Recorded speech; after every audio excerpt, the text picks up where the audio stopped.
Olá pessoal, tudo bem? Espero que você esteja bem, que esteja aproveitando bem o seu tempo, estudando.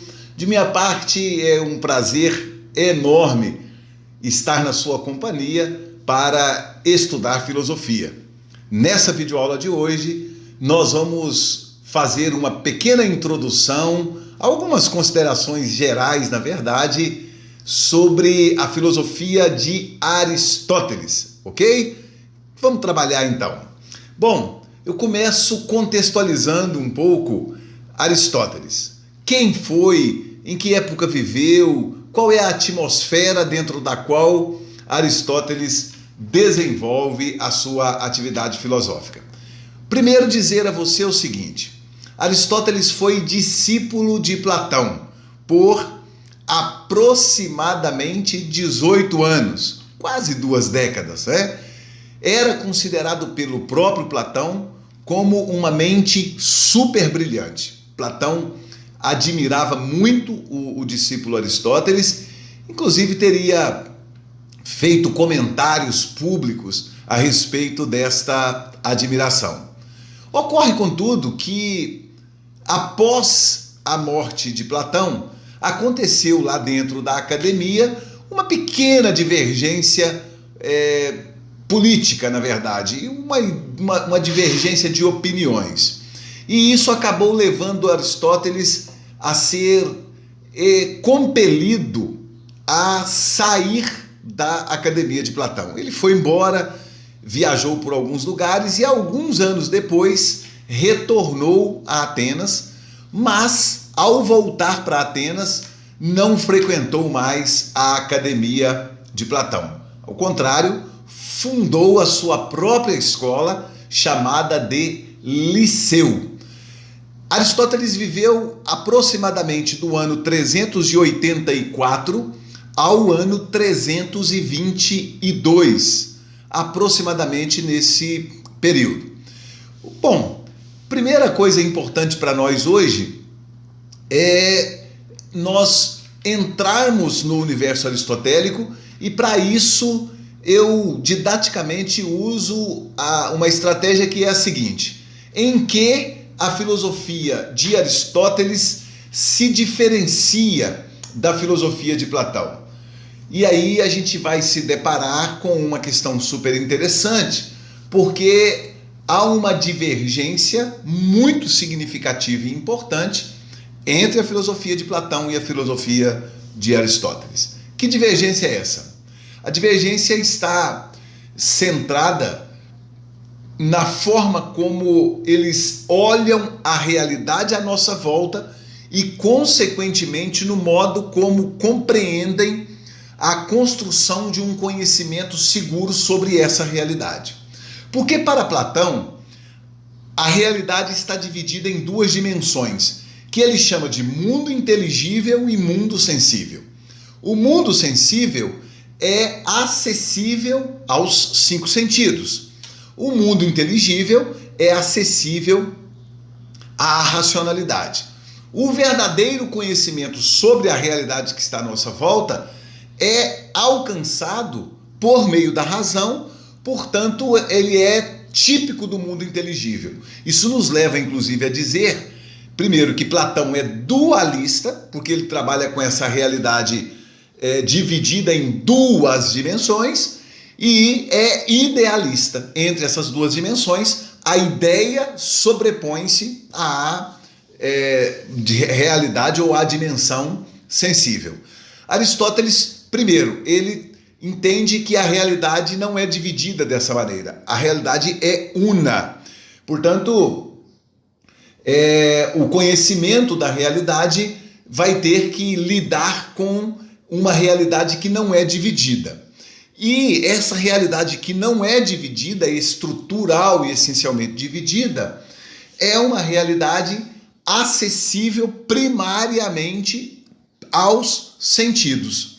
E neste caso, Aristóteles não tem uma visão nem pessimista e nem pejorativa a respeito dos sentidos e do papel que os sentidos desempenham. Então veja bem, Nós temos uma teoria do conhecimento em Aristóteles, e essa ideia, meu amigo, minha amiga, ela é super importante porque ela, de certa forma, delineia o desenvolvimento e a própria compreensão da filosofia desenvolvida por Aristóteles, entende?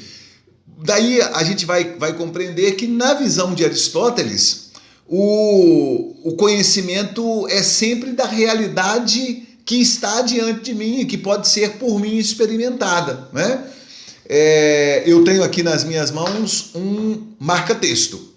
Então, para conhecer o marca-texto, eu faço uma experiência com o objeto, com este objeto aqui na sua particularidade. E as informações que eu descubro fazendo uma experiência com este objeto são relativas a este objeto em particular. Não são relativas a todos os marca-textos que existem no mundo. Diferentemente de Platão. Platão pouco se interessava pelo que tem a dizer este objeto na sua particularidade. Platão pouco se interessava pelas particularidades desse objeto. Sabe por quê? Porque para Platão, o verdadeiro conhecimento começa a acontecer quando eu ignoro a existência do objeto e passo a buscar a ideia que serviu de referência para que aquele objeto existisse. Então, com estas palavras iniciais, eu entendo que a gente meio que é introduzido mesmo na filosofia aristotélica. O segundo ponto para a nossa videoaula de hoje tem a ver com lógica. Tem um autor chamado Régis Jolivet e ele tem um conceito de lógica que é mais ou menos assim. Lógica é a ciência que cuida de estudar e conhecer os princípios e as regras que regem o raciocínio coerente e a argumentação válida. Em outras palavras, há uma ciência que tem como objeto a compreensão das regras e dos princípios que devem ser observados a fim de que os argumentos tenham validade. Por quê? O próprio Aristóteles percebe, e essa é uma herança super importante de Platão, tá bom? Por isso eu alerto você para o fato de que Aristóteles ele diverge de Platão com relação a uma série de coisas, mas ele não ignora a contribuição de Platão nem para a história da filosofia e nem para ele, tá bom? Fique atento a isso, fique atenta a esta observação. Mas Platão já havia percebido que alguns argumentos, e essa é a problemática que ele enfrenta lá com os sofistas, alguns argumentos são aparentemente muito verdadeiros e válidos, mas eles não obedecem a alguns princípios, algumas regras que fazem com que, apesar de parecerem válidos, eles não são válidos. Então, Aristóteles se ocupa da investigação sobre lógica para quê? Para que o argumento utilizado na filosofia, ou os argumentos utilizados na filosofia, além de serem verdadeiros, o que equivaleria a uma preocupação de natureza material, né, eles tenham também validade do ponto de vista formal, ok? Para que a gente não leve gato por lebre, como diz o ditado. Para nós aqui, na nossa introdução, é importante nos atermos a duas coisas importantes. Há dois tipos de argumentos que são utilizados de modo mais clássico. Os argumentos dedutivos e os argumentos indutivos. No cotidiano, essas palavras parecem dizer a mesma coisa. Ah, eu deduzi isso, eu induzi você aquilo. Tome cuidado, porque tecnicamente falando, essas palavras têm significados bem diferentes. O que é, falando melhor, o que é uma dedução? Uma dedução é uma forma de argumentar que parte de uma ideia geral e chega a uma conclusão particular. Todas as vezes que nós estamos raciocinando a partir de ideias universais, gerais, amplas, e no decorrer do nosso raciocínio, nós chegamos a conclusões específicas, a conclusões mais contidas do que o nosso ponto de partida, nós estamos raciocinando de modo dedutivo. Exemplo, os alunos da terceira série são muito inteligentes. Olha o meu ponto de partida. Os alunos. Eu estou fazendo uma referência, ou eu tenho como ponto de partida para o meu argumento, para o meu raciocínio, a totalidade dos alunos da terceira série. Eu poderia até incluir a palavra todos aí. Todos os alunos e alunas da terceira série são muito inteligentes, ok? José é aluno da terceira série. Logo, José é muito inteligente. Perceba, querido, perceba, querida, que nesse raciocínio eu parti de uma ideia ampla, geral, eu parti de uma informação que vale para a totalidade dos alunos da terceira série e chego a uma conclusão válida apenas para um aluno da terceira série, que no caso é o José. Então eu fiz um processo dedutivo, ok? Dedutivo. As deduções, desde que a dedução é também chamada, nesse exemplo que eu estou dando aqui, de silogismo. E os silogismos têm 3 orações, vamos assim dizer, 2 premissas e uma conclusão. Se as premissas forem válidas, é inevitável que a conclusão também seja válida. Copiou? Repito para você não precisar voltar ao vídeo. Se as premissas forem válidas, é inevitável que a conclusão também o seja.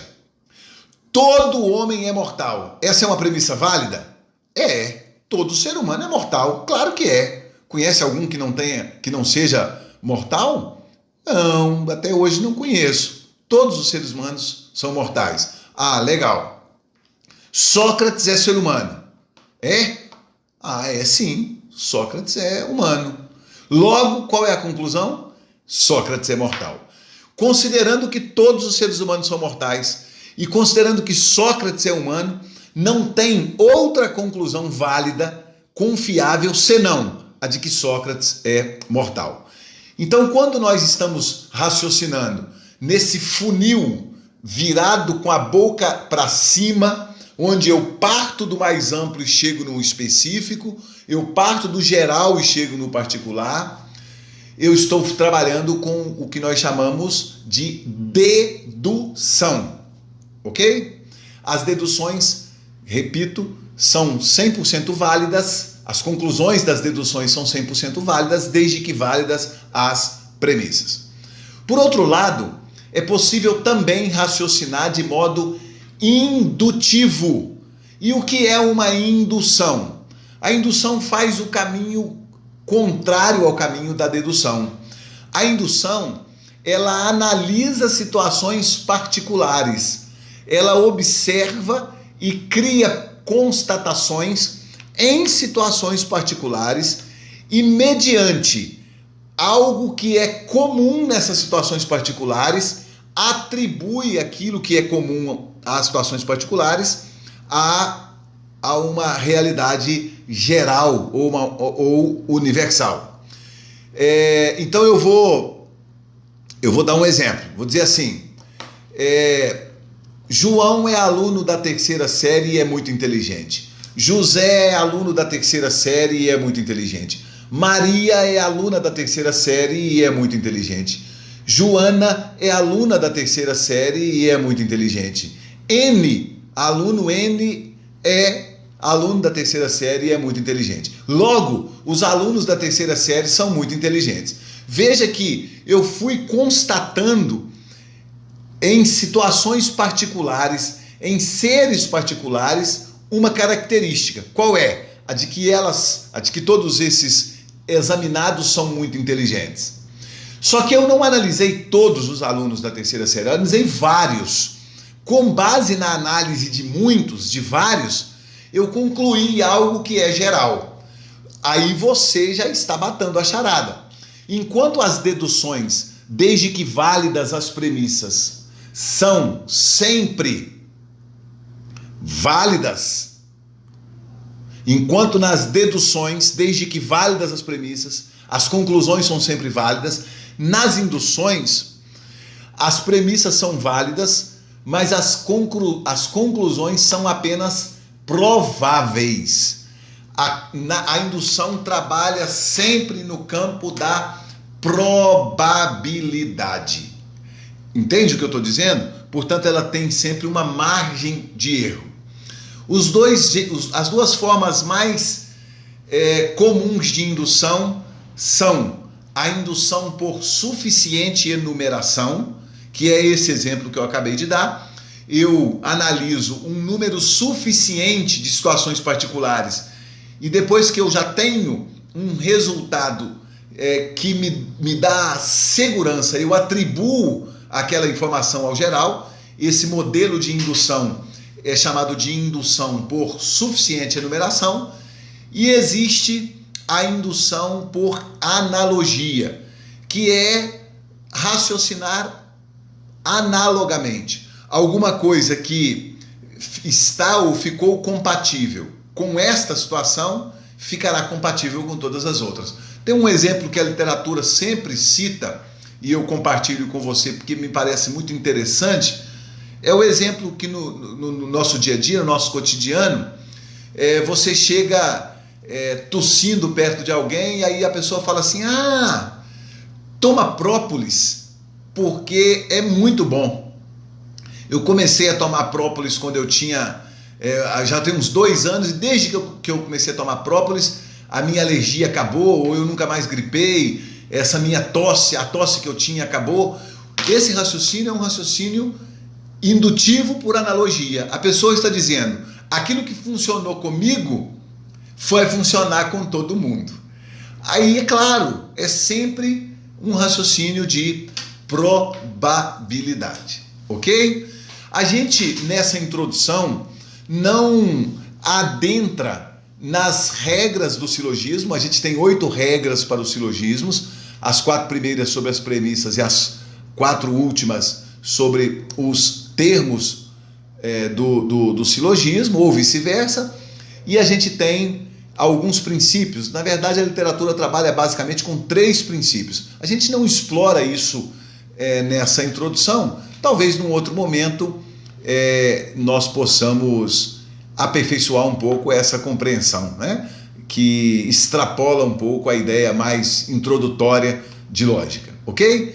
Então agora é com você. Estude um pouco, leia, pesquise, e se tiver dúvida, anota a dúvida e no momento oportuno traga para que a gente possa conversar sobre ela. Tá legal? Um grande abraço, continue firme daí, porque daqui estamos trabalhando com seriedade, na expectativa de que depois que esse momento passar, nós estaremos num momento bem melhor do que este no qual nos encontramos. Um abraço, um beijo, um abraço de longe, tá ligado, né? Um abraço de longe. Fique bem. Tchau, tchau.